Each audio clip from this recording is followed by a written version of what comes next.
Delhi liquor scam కేసులో CM Arvind Kejriwal ను ED arrest చేసింది. 2 గంటల ఉత్కంఠ తర్వాత కేజ్రీవాల్ ను అదుపులోకి తీసుకున్నారు. మరోవైపు కేజ్రీవాల్ అరెస్టును ఆప్ నేతలు తీవ్రంగా ఖండించారు. ప్రధాని మోదీ కుట్రలో భాగంగానే అరెస్ట్ చేశారన్నారు ఢిల్లీ మంత్రి అతిషి. కేంద్రం ఎన్ని కుట్రలు చేసినా కేజ్రీవాలే ఢిల్లీ సీఎంగా కొనసాగుతారన్నారు. జైలు నుంచి అరవింద్ కేజ్రీవాల్ పరిపాలన కొనసాగిస్తారని మంత్రులు ప్రకటించారు. ఇక మరిన్ని డీటెయిల్స్ ఢిల్లీ నుంచి మదార్ అందిస్తారు. మదార్, ఢిల్లీ సీఎం కేజ్రీవాల్ అరెస్టుకు సంబంధించి డీటెయిల్స్ ఏంటి? ప్రస్తుతానికి అరెస్టు తర్వాత తీసుకునేటువంటి ప్రొసీజర్ అంతా కూడా అరవింద్ కేజ్రీవాల్ నివాసంలో నడుస్తుంది.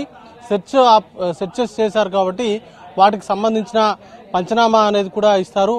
పంచనామా పూర్తయిన తర్వాత అరెస్ట్ మెమోని అరవింద్ కేజ్రీవాల్కి ఇస్తారు. దానిపైన ఏ బేసిస్ లో ఆయన్ని అరెస్ట్ చేశారనే దానిపైన పూర్తిగా వివరాలతోటి అరెస్ట్ మెమోలో ఉంటుంది. దానిపైన ఆయనతోటి సంతకం తీసుకుంటారు. ఆ తర్వాతనే ఆయన్ని ప్రస్తుతం ఈడీ ప్రధాన కార్యాలయానికి ఈ రాత్రి తీసుకొచ్చేటువంటి అవకాశం ఉంది. తీసుకొచ్చిన తర్వాత వైద్య పరీక్షలు నిర్వహిస్తారు. ఇది రొటీన్ ప్రాసెస్. ఇది రేపు ఉదయం తర్వాత రౌజ్ అవెన్యూ కోర్టు సిబిఐ ప్రత్యేక న్యాయస్థానం ముందు అరవింద్ కేజ్రీవాల్ ని హాజరుపరుస్తారు.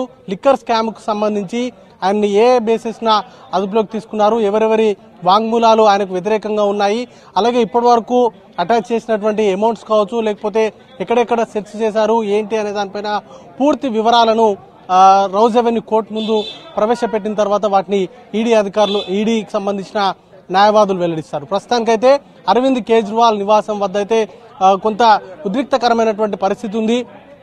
ఆమ్ ఆద్మీ పార్టీకి సంబంధించిన నేతలు కావచ్చు, కార్యకర్తలు కావచ్చు పెద్ద ఎత్తున ఆందోళన అనేది కూడా చేస్తున్నారు అరెస్టును నిరసిస్తూ. ఎందుకంటే రాజకీయ కక్ష సాధింపులో భాగంగానే అరవింద్ కేజ్రీవాల్ ని అరెస్ట్ చేశారంటూ కూడా ఆమ్ ఆద్మీ పార్టీ ఫైర్ అవుతా ఉంది. ఇప్పటికే ఎక్కడైతే బీజేపీకి భయం మొదలవుతుందో అక్కడికి ఈడీ అధికారులను పంపిస్తారు. ఈడీ తోటి వారికి కావాల్సినటువంటి రాజకీయ లక్ష్యాలను నెరవేర్చుకోవడంలో భాగంగానే అరవింద్ కేజ్రీవాల్ ని ఇప్పుడు తాజాగా అరెస్ట్ చేశారు. లిక్కర్ పాలసీకి సంబంధించి ఈ కేసులో ఇప్పటి వరకు అరవింద్ కేజ్రీవాల్ తో పాటు గతంలో మనీష్ సిసోడియా ఇండ్లలో సోదాలు జరిగాయి. ఆ తర్వాత సంజయ్ సింగ్ పైన ఆయన ఇండ్లలో సోదాలు జరిగాయి.